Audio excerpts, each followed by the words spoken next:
Book decoder में आप सबका स्वागत है। आज हम मैट हे की एक बहुत ही खास किताब द कंफर्ट बुक के अंदर छिपे उन विचारों को समझेंगे जो मुश्किल वक्त में सुकून दे सकते हैं। चलिए शुरू करते हैं। कभी कभी ऐसा होता है ना कि जिंदगी बहुत भारी लगने लगती है। मतलब ऐसा लगता है जैसे हर तरफ से बस बोझ बढ़ता ही जा रहा है। द कंफर्ट बुक ठीक इसी एहसास को पकड़ती है। यहीं से ये किताब अपनी बात शुरू करती है। तो फिर सवाल ये उठता है कि जब सब कुछ बिखरता हुआ सा लगे तो वो सुकून, वो आराम कहाँ मिलता है? इसी सवाल का जवाब हम और आप मिलकर मैट हेग की इस किताब के जरिए खोजने की कोशिश करेंगे। तो आखिर ये द कंफर्ट बुक है क्या? देखिए, ये कोई टिपिकल कहानी की किताब नहीं है जिसमें शुरू से अंत तक एक प्लॉट हो। नहीं, इसे एक दोस्त की तरह समझिए। एक ऐसा दोस्त जो मुश्किल समय में साथ हो। ये असल में छोटे छोटे विचारों, कुछ लिस्ट्स और आसान से आइडियाज का एक कलेक्शन है जो किसी को भी थोड़ी राहत की सांस लेने में मदद कर सकता है। चलिए अब इसके पहले हिस्से में चलते हैं। किताब का जो पहला और सबसे बड़ा आइडिया है वो है हमारी अपनी हकीकत को एक नए नजरिए से देखना। मतलब उन बाहरी दबावों को चैलेंज करना जिनका हम रोज सामना करते हैं। जरा इस फर्क को देखिए। एक तरफ दुनिया हमसे क्या चाहती है? वो चाहती है कि हम हमेशा मजबूत रहें, नॉन स्टॉप काम करते रहें और हमारी जिंदगी एकदम सीधी लकीर की तरह चले। पर दूसरी तरफ ये किताब हमें क्या याद दिलाती है कि भाई हम इंसान हैं, नाजुक हैं, आराम करना हमारे लिए ओके है। और जिंदगी जिंदगी तो अक्सर उलझी हुई होती है ना? तो जब हम दुनिया की उम्मीदों और असलियत के इस फर्क को समझ लेते हैं तो किताब हमें अपने दूसरे हिस्से की तरफ ले जाती है।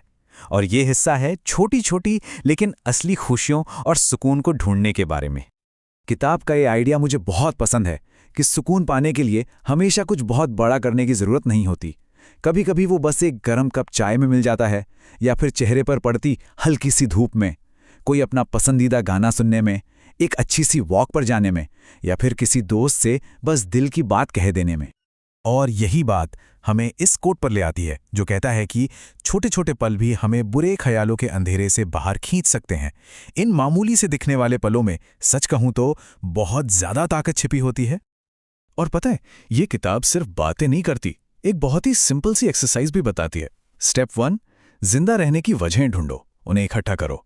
स्टेप 2, अपनी खुद की एक कंफर्ट लिस्ट बनाओ। सोचिए इसमें क्या क्या हो सकता है। कोई किताब, कोई गाना, कुछ खास यादें, या शायद घर का कोई पेट। और सबसे जरूरी बात, स्टेप 3, ये याद रखना कि ये चीजें छोटी नहीं हैं। अरे यही तो वो चीजें हैं जो हमें हिम्मत देती हैं, हमें चलाते रहती हैं। चलिए अब हम किताब के सबसे गहरे और शायद सबसे जरूरी हिस्से की ओर बढ़ते हैं। ये हिस्सा उम्मीद और खुद की वैल्यू को अपनाने के बारे में है। यहां एक बहुत बड़ी गलतफहमी दूर की गई है कि जिंदगी का गोल हर दिन हर पल खुश रहना नहीं है। असल गोल है जिंदा रहना, इस पल में मौजूद रहना और खुद को संभलने के लिए, हील करने के लिए थोड़ा वक्त और स्पेस देना। हर समय खुश दिखने का प्रेशर हटा देना अपने आप में एक बहुत बड़ा सुकून है। और उम्मीद को लेकर किताब का ये मैसेज तो कमाल का है। जब उम्मीद न मिले तो उम्मीद को खुद तक पहुंचने दो। इसका मतलब यह है कि उम्मीद एक ऐसी ताकत है जो शायद तब हमारे पास आती है जब हम उसे ढूंढ ढूंढ कर थक चुके होते हैं। बस थोड़ा ठहरने की जरूरत है। किताब का एक और बहुत ही प्यारा और सुकून देने वाला मैसेज ये है, कोई भी इंसान बस इसलिए काफी है, वर्दी है, क्योंकि वो इस दुनिया में है।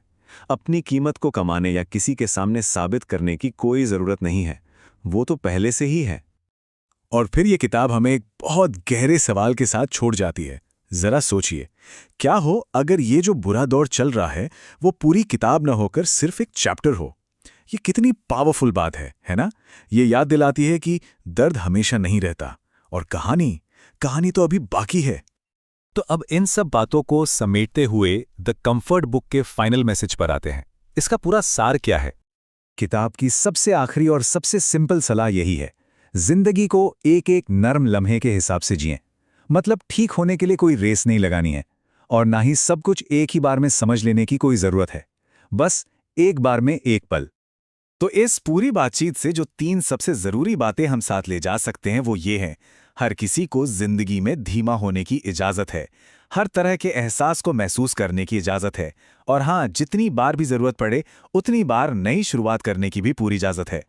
बुक डिकोडर के इस सफर में हमारे साथ शामिल होने के लिए आपका बहुत बहुत शुक्रिया। अगर आप ऐसी ही और किताबों के बारे में जानना चाहते हैं जो हमारी सोच को एक नई दिशा देती हैं, तो लाइक और सब्सक्राइब करना बिल्कुल न भूलें। मिलते हैं अगली बार।